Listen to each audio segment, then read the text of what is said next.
Hello friends, welcome to the channel hack any maths. स्वागत है आपका मेरी इस नई वीडियो पे। फ्रेंड्स, आज हम बात करेंगे फॉर्म फैक्टर और पीक फैक्टर किसे बोलते हैं। ठीक है ना। इसकी हम डेफिनेशन पढ़ेंगे, फार्मूला पढ़ेंगे और एग्जांपल्स पढ़ेंगे। ठीक है ना, कि हम इसे कैसे फाइंड करते हैं। सो फर्स्ट ऑफ ऑल मैं आपको वाइट बोर्ड पे ले चलता हूँ और इसे समझाता हूँ। उससे पहले हम इसकी डेफिनेशन समझ लेते हैं। जो हमारा फॉर्म फैक्टर होता है, फॉर्म फैक्टर क्या होता है? आरएमएस वैल्यू और एवरेज वैल्यू का क्या होता है?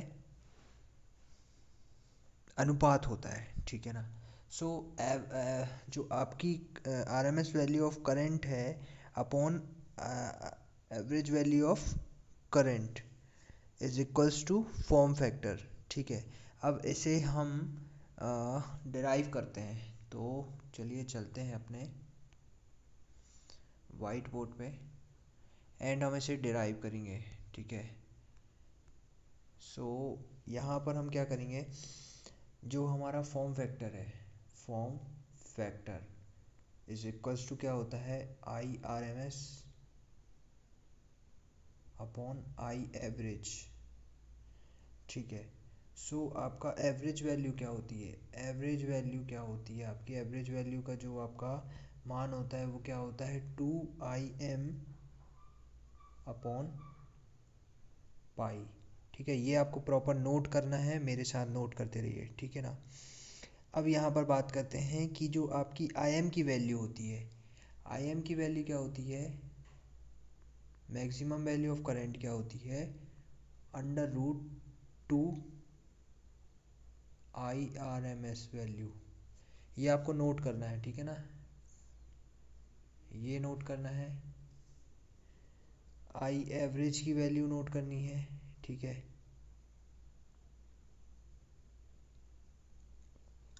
ये दोनों नोट कर लिया आपने। अब यहाँ पर हमें क्या चाहिए था? आई आर एम एस की वैल्यू। तो आई आर एम एस की वैल्यू यहाँ से मिल जाएगी कि IM अपॉन रूट 2। ठीक है, तो यहाँ से हमको क्या मिल गया? IRMS, IRMS अपॉन 2/5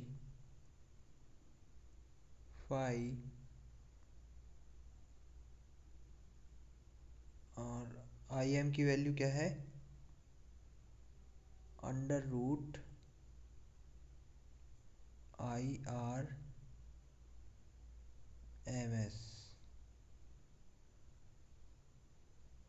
ठीक है, ये 5 है। तो यहाँ पर आपको क्या मिल जाएगा? जो आपका ये IRMS है, इससे ये कैंसिल आउट हो जाएगा। देन आपका यहाँ पर पाई ऊपर चला जाएगा। तो यहाँ पर आपका फाइनल सॉल्यूशन क्या आएगा? पाई/2 रूट 2 विच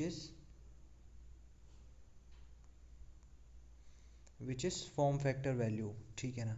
तो ये जो है आपका इम्पोर्टेंट, ये आप नोट कर लीजिए। जो आपकी एवरेज वैल्यू ऑफ करंट होती है वो 2IM अपॉन 5 होती है। ठीक है।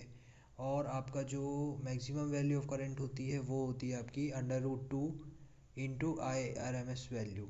ठीक है। देन हम यहाँ पर इसके फार्मूले पे इसको पुट कर दिए हैं। ये फॉर्म फैक्टर का फार्मूला होता है, इसको आपको याद करना है। ठीक है, और उसकी वैल्यू हमने ये निकाल ली। ठीक है, होपफुली आपको फॉर्म फैक्टर समझ में आया होगा। चलिए अब चलते हैं, हम पीक फैक्टर समझते हैं। ठीक है, व्हाट इज़ पीक फैक्टर। तो वापस से हम चलते हैं अपने वाइट बोर्ड पे। यहाँ पर हम देखते हैं पीक फैक्टर किसे कहते हैं? The ratio of maximum value to RMS value of an alternating quantity. किसी अल्टरनेटिंग क्वांटिटी में रेशियो, किसका ratio? Maximum value and RMS value का रेशियो किसे कहते हैं? उसे पीक फैक्टर को कहते हैं। ठीक है, ये आपको शो कर रहा है। I maximum value of current upon RMS value of current. ठीक है, चलिए इसका हम एक मैथमेटिकल प्रूफ देख लेते हैं। ठीक है। सो या सो यहाँ पर पीक फैक्टर देखते हैं,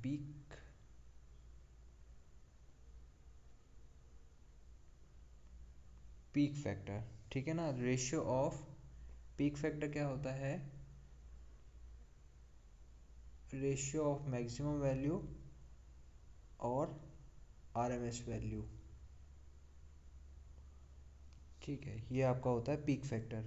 तो आपका आई एम की वैल्यू आपको पता है, आई एम की वैल्यू अभी मैंने नोट कराया था, √2 I R M S upon I R M S का आई आर एम एस ये पुट कर दिया और आई एम की वैल्यू हमने ये पुट कर दिया √2 आई आर एम एस। तो I R M S cancel out हो गया, बचा यहाँ पर √2 और √2 की वैल्यू होती है 1.414, तो that is peak factor, right.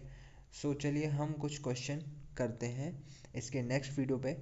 सारे क्वेश्चन करेंगे जिसमें हम उधर पर फ्रिक्वेंसी निकालना सीखेंगे, टाइम पीरियड निकालना सीखेंगे, आरएमएस वैल्यू निकालना सीखेंगे, एवरेज वैल्यू निकालना सीखेंगे, मैक्सिमम वैल्यू निकालना सीखेंगे। तो बेसब्री से आप लोगों को इंतज़ार होना चाहिए नेक्स्ट वीडियो का। फटाक से कमेंट कर दो किस किस को है इंतज़ार उस नई वीडियो का। चलो मिलते हैं नेक्स्ट वीडियो पे। होपफुली आपको ये वीडियो बहुत अच्छे से समझ में आई होगी, पीक फैक्टर और फॉर्म फैक्टर किसे कहते हैं। सो आप प्रॉपर इसे नोट कर लो, ठीक है, बहुत इम्पोर्टेंट है आपके इन कोर्स एंड आपका नॉलेज पर्पज से भी, ठीक है। चलो मिलते हैं नेक्स्ट वीडियो पे।